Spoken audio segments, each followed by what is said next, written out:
Okay, we're here with the iconic Susan Sarandon, and you've been in so many iconic movies. Would it be possible to get a fun fact, a detail, a morsel, a behind-the-scenes look? Yes? I'm ready. This is behind the scenes. Shoot. Witches of Eastwick. I was actually cast in Cher's part, and when I showed up, they had given my part to Cher. I then didn't have any wardrobe. She gave me the gold dress and the red wig.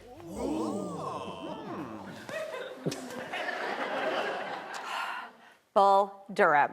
Bull Durham, the studio again did not want me, and I auditioned. I was living in Italy. I had a 1.5-year-old child. I flew myself in, again swallowing my ego, read the entire script with Kevin, got on a plane, went back to this deserted place in Italy, and then like 3 days later, they knocked on my door because I didn't have a phone, and they said, you have to go back because you got the movie. And then you met your husband. I did. We never got married, but yes, we had many children in real estate together.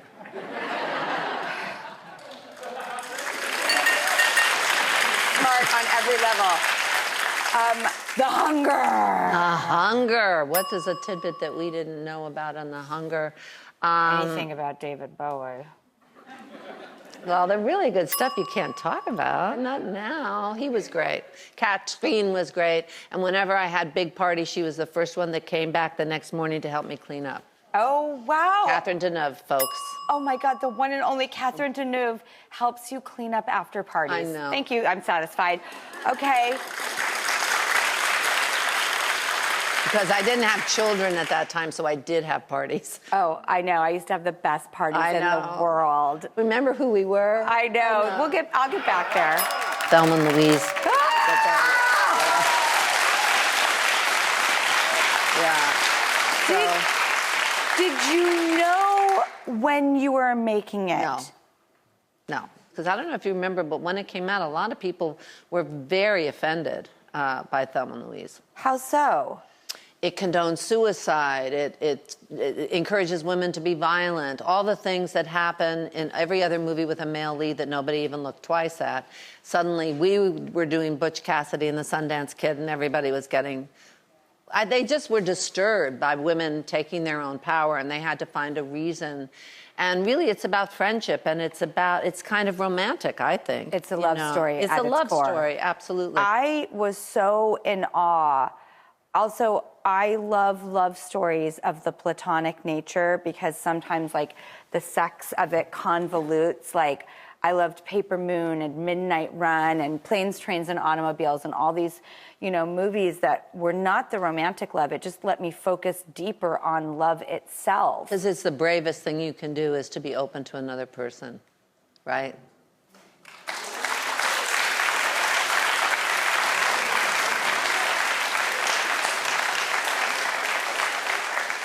That's, yeah, okay. Oh.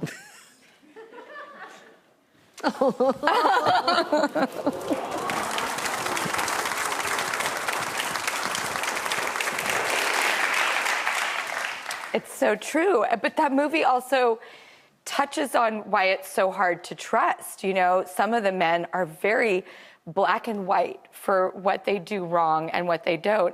And then you have Brad Pitt, who's so hot and shirtless and who wouldn't go for it, but then he rips her off. And you're like, I didn't see that one coming. He was so good. When I saw the scenes where he taunts the husband and everything, that's when I thought, this guy's really special. I like your wife.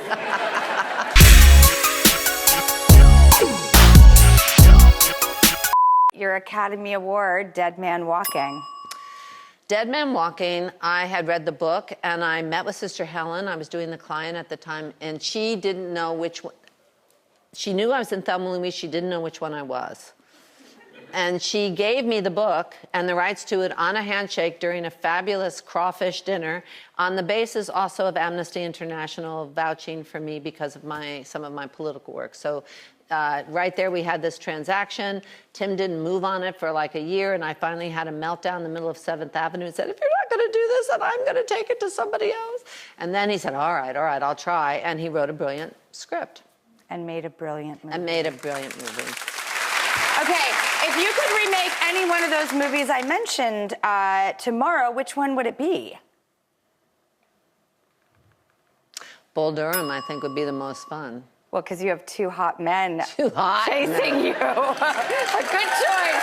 Thank you, Susan Sarandon. I told you it wasn't going to be too late. I love